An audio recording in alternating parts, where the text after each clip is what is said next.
महारथी कर्ण पांडवों के भाई थे, लेकिन फिर भी वो पांडवों से दुश्मनी का भाव रखते थे। दुर्योधन का साथ देते हुए वो कुरुक्षेत्र के युद्ध में अर्जुन के हाथों मारे गए थे। लेकिन क्या आप जानते हैं कि मृत्यु के बाद भी कर्ण की आत्मा पांडवों से मिलने आई थी? आखिर क्यों कर्ण की आत्मा पांडवों से मिलने आई थी? आज की इस वीडियो में इसी के बारे में जानेंगे। लेकिन वीडियो में आगे बढ़ने से पहले हमारे चैनल को सब्सक्राइब जरूर कीजिए, साथ ही बगल वाले बेल आइकन को दबाना बिल्कुल भी मत भूलिए। साथ ही कमेंट बॉक्स में जय श्री कृष्ण अवश्य से लिख दीजिए। भगवान श्री कृष्ण की कृपा आपके समस्त घर परिवार पर सदैव बनी रहेगी। महाभारत काल में एक से बढ़कर एक शक्तिशाली योद्धा हुए थे। कर्ण, भीष्म, द्रोण जैसे योद्धा तो अकेले ही पूरी पांडव सेना को हराने की ताकत रखते थे, लेकिन अधर्म का साथ देने के कारण इन सब की मृत्यु हो गई। लेकिन फिर ऐसा क्या हुआ कि कर्ण, भीष्म के साथ साथ जो मरे हुए योद्धाओं को पांडवों से आकर मिलना पड़ा? ये कथा मूल महाभारत के आश्रमवासी पर्व की है और महाभारत के युद्ध के 16 वर्ष बाद की है, जब गांधारी, कुंती, धृतराष्ट्र संन्यास लेकर वन में रहने लगे।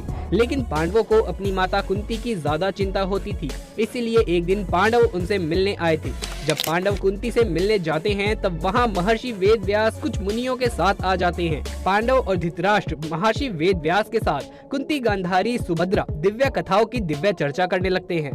तभी महर्षि वेदव्यास धृतराष्ट्र से कहते हैं, महाराज, आपके हृदय में जो कहने की इच्छा हो शीघ्र ही कह डालो, मैं सब कुछ जानता हूँ। आप निरंतर अपने मरे हुए पुत्रों के शोक में निरंतर जलते रहते हैं। महाराज, गांधारी, कुंती और द्रौपदी के हृदय में जो दुख हमेशा बना रहता है वो भी मुझे पता है।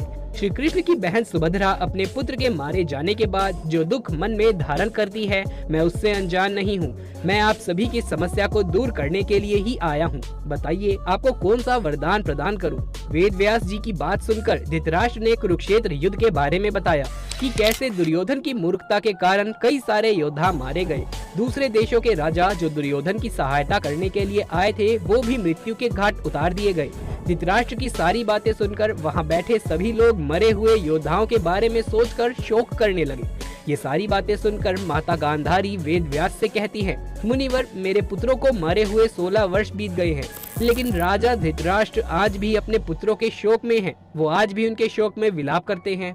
आप तो अपने तपोबल से दूसरी सृष्टि का निर्माण तक भी कर सकते हो, तो एक बार राजा धृतराष्ट्र को उनके मरे हुए पुत्रों से मिलाना आपके लिए कौन सी बड़ी बात है? द्रौपदी मुझे अपनी सारी पुत्र वधु में सबसे अधिक प्रिय है। इस बेचारी के भाई, बंधु, पुत्र सभी मारे गए हैं, जिससे ये बहुत दुखी रहती है। श्री कृष्ण की बहन सुभद्रा हमेशा अपने पुत्र अभिमन्यु के वध से दुखी रहती है। जब गांधारी ने ये कहा तब कुंती ने अपने महातेजस्वी पुत्र कर्ण को याद किया। तब महर्षि वेदव्यास ने कुंती को देखा तो उन्होंने उनसे पूछा कि देवी, आप किस शोक में डूबी हो? कुछ कहने की इच्छा हो तो कहो। तब कुंती ने सिर झुकाकर महर्षि वेदव्यास को प्रणाम किया और लज्जित होकर उन्हें कर्ण के त्याग के बारे में बताया कि कैसे उन्होंने एक नवजात शिशु को गंगा में प्रवाहित कर दिया था और उसे नियति के भरोसे छोड़ दिया था। उसके लौटने के बाद भी उसे अपना पुत्र स्वीकार नहीं कर सकी और सूत पुत्र होने के कारण उसे सबका अपमान सहना पड़ा। सबकी बातों को सुनकर मुनिवर वेदव्यास ने कहा, आज सारा संसार मेरे तपोबल को देख ले। हे गांधारी, आज रात को तुम अपने पुत्रों, भाइयों, उनके मित्रों को देखोगी। कुंती कर्ण को, सुभद्रा अभिमन्यु को और द्रौपदी अपने 5 पुत्रों को देखेगी। महर्षि वेदव्यास के वचन को सुनकर सभी बहुत खुश हुए। जब रात होने को आई तब मुनिवर वेदव्यास जी के बताए अनुसार नदी के किनारे सभी लोग आ गए, जिसके बाद वेदव्यास जी ने जल में प्रवेश करके कौरव और पांडव पक्ष के मरे हुए योद्धाओं का आवाहन किया। इसके बाद भीष्म, द्रोण, सारे राजा अपनी सेना के साथ वहां प्रकट हो गए। वो सभी पुत्रों और सैनिकों सहित बाहर आए। द्रौपदी के 5 पुत्र अभिमन्यु और घटोत्कच सभी जल से प्रकट हो गए।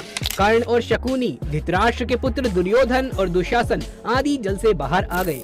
भगदत्त, भूरिश्रवा, शैल्य तथा भाइयों सहित कर्ण के पुत्र वृषभसेन भी जल से बाहर आए। राजकुमार लक्ष्मण, धृष्टद्युम्न आदि पुत्र, धरती के सभी पुत्र, राक्षस, अलायुध आदि जल से बाहर आ गए। इसके बाद राजा बाली, सोमदत्त और दूसरे बहुत से क्षत्रिय वीर सभी चमकते हुए शरीर को धारण करके जल से बाहर प्रकट हुए।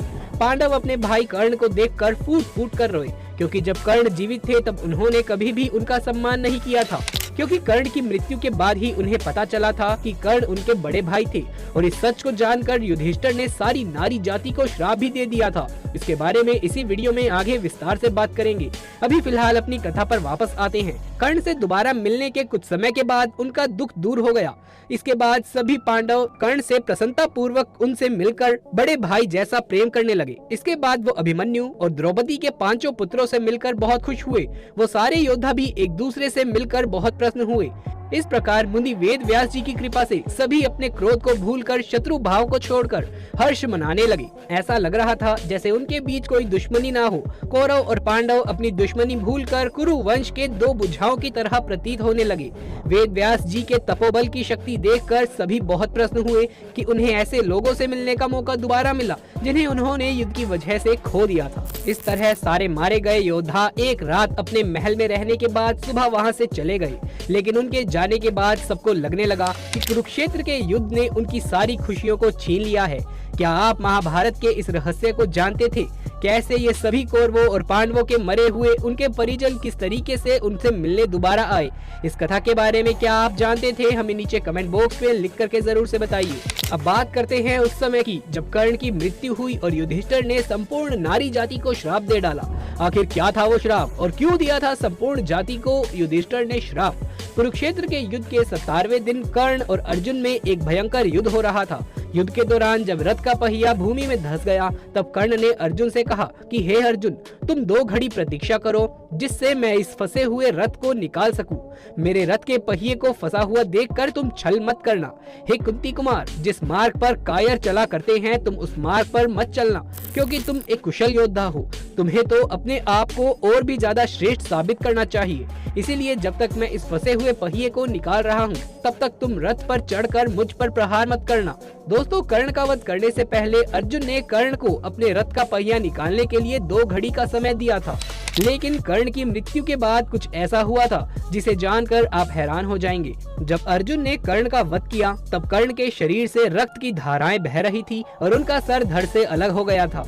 लेकिन फिर भी कर्ण का शरीर सूर्य के समान चमक रहा था। शेर की मृत्यु के बाद भी हिरण जिस तरीके से उसे देखकर भयभीत हो जाते हैं, उसी प्रकार कर्ण की मृत्यु के बाद भी उनके शरीर को देखकर पांडव भयभीत हो गए थे। कर्ण की मृत्यु से संपूर्ण ब्रह्मांड में मातम छा गया था। नदियों का प्रवाह रुक गया था। तब सूर्य देव अस्ताचल हो चले थे। इसके बाद मंगल और बुध तिरछे होकर उदित हुए। आकाश फटने लगा, पृथ्वी चिल्लाने लगी, भयानक और रूखी हवाएं चलने लगी, संपूर्ण दिशाएं अग्नि से प्रज्वलित होने लगी, महासागर भयानक गर्जना करने लगा, पर्वत कपकपाने लगे, आकाश में अंधेरा छा गया, जलती हुई उल्काएं गिरने लगी। कर्ण को मरते हुए देखकर देवता भी हाहाकार करने लगे। कर्ण की मृत्यु के बाद शैल्य भागते हुए दुर्योधन के पास पहुँचे और दुर्योधन से बोले, आज कर्ण ने धावा करके अर्जुन को लगभग मार ही डाला था, लेकिन आखिर में अर्जुन ने कर्ण का वध कर दिया।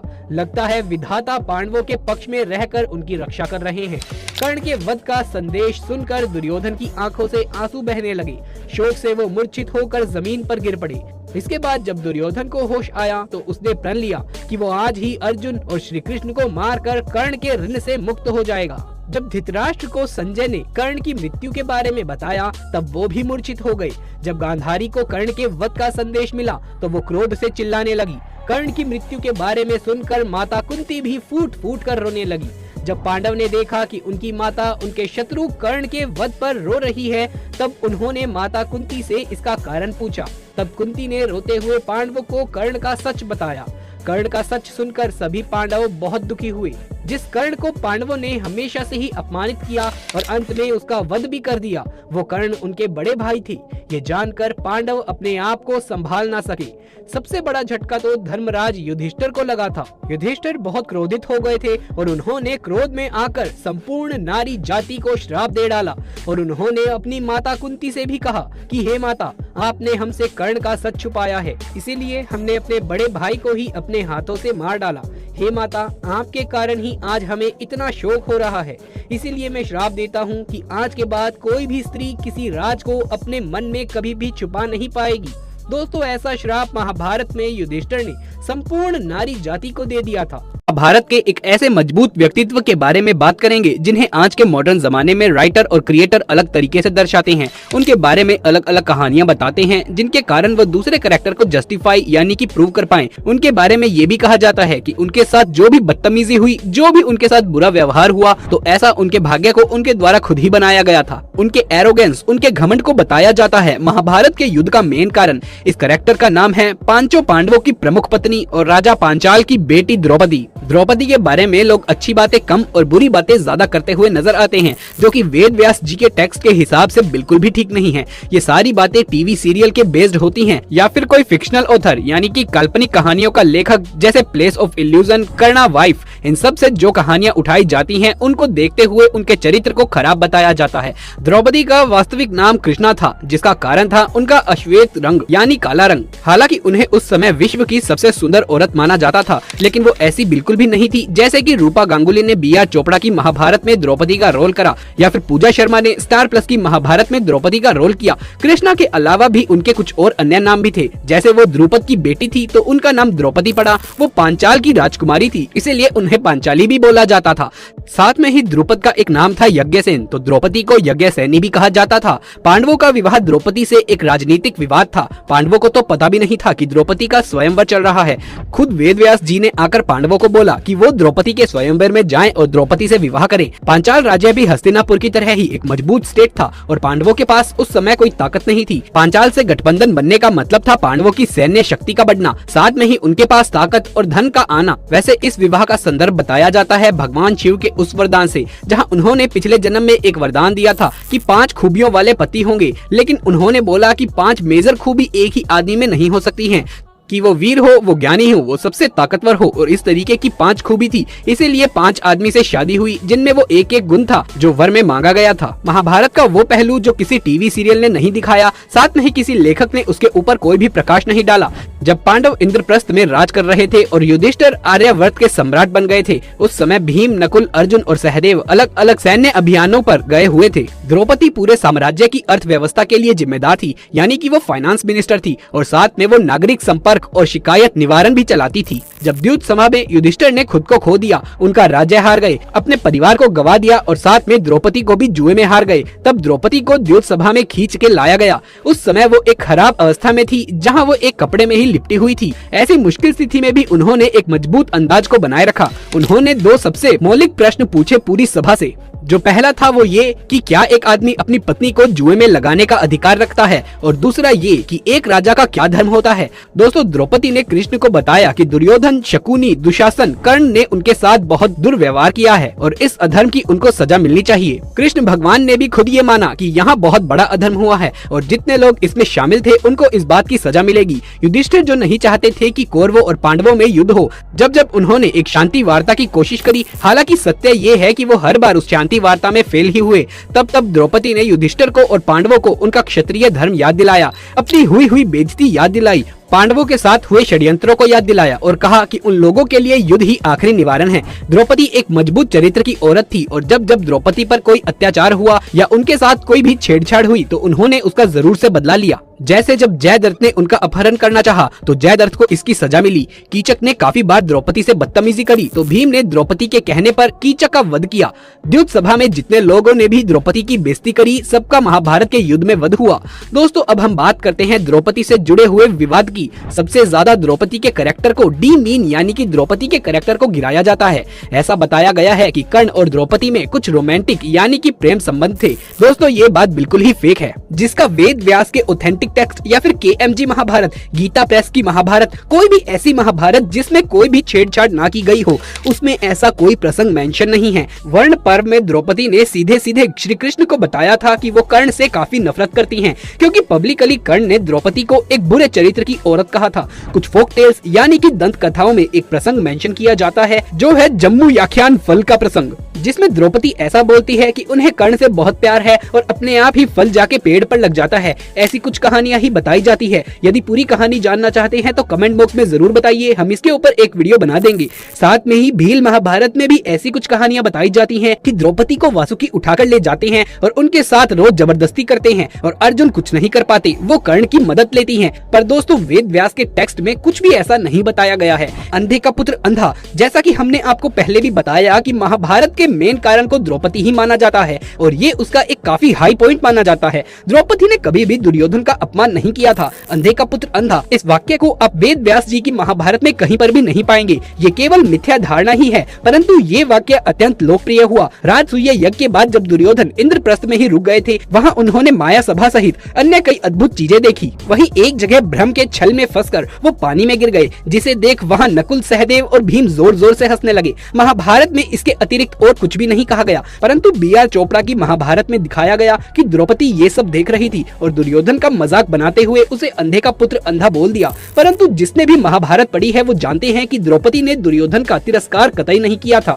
ये कंसेप्ट पहली बार 1954 में धर्मवीर भारती का प्ले अंधा युग में इंट्रोड्यूस किया गया था और जिसको क्रिएटिव फैटर्निटी ने दुर्योधन को जस्टिफाई करने के लिए और द्रौपदी को गलत दिखाने के लिए हाथों हाथ ले लिया। दोस्तों, अंधे का पुत्र अंधा की तरह एक और महाभारत का हाई फ्लैश पॉइंट सीन है जब द्रौपदी कर्ण को अपने स्वयंवर में पार्ट लेने से रोक देती है। बाकी क्योंकि ये एक डिबेट का विषय है, इसलिए इस पर हम ज्यादा बात नहीं करेंगे। फिर भी इसके ऊपर एक बात सोचने वाली है कि महिलाओं को भी पूरा अधिकार है कि वो किससे शादी करे, किससे संबंध रखे, और यदि किसी पुरुष को रिजेक्शन मिलता है और वो इस कारण से किसी महिला को परेशान करता है, उस पर जुल्म करता है, तो इस बात से वो अपने कैरेक्टर को कतई जस्टिफाई नहीं कर पाता है। तो इसीलिए जो लोग कहते हैं कि कर्ण ने द्रौपदी पर इसलिए जुल्म किए थे क्योंकि उसने उसे रिजेक्ट कर दिया था, तो अगर ऐसे भी देखा जाए तो भी कर्ण का वो एटीट्यूड बिल्कुल भी ठीक नहीं था, क्योंकि किसी भी स्त्री को अधिकार है कि वो किसी पुरुष से शादी करना चाहती है या नहीं। अब अगर कर्ण को रिजेक्शन मिला था तो उसे स्वीकार कर लेना चाहिए था, ना कि द्रौपदी पे जुल्म करने चाहिए थे। दोस्तों, दक्षिण भारत में एक प्रचलित मान्यता के अनुसार द्रौपदी काली माँ का अवतार थी, जो भारत के सभी अभिमानी राजाओं का वध करने के लिए ही पैदा हुई थी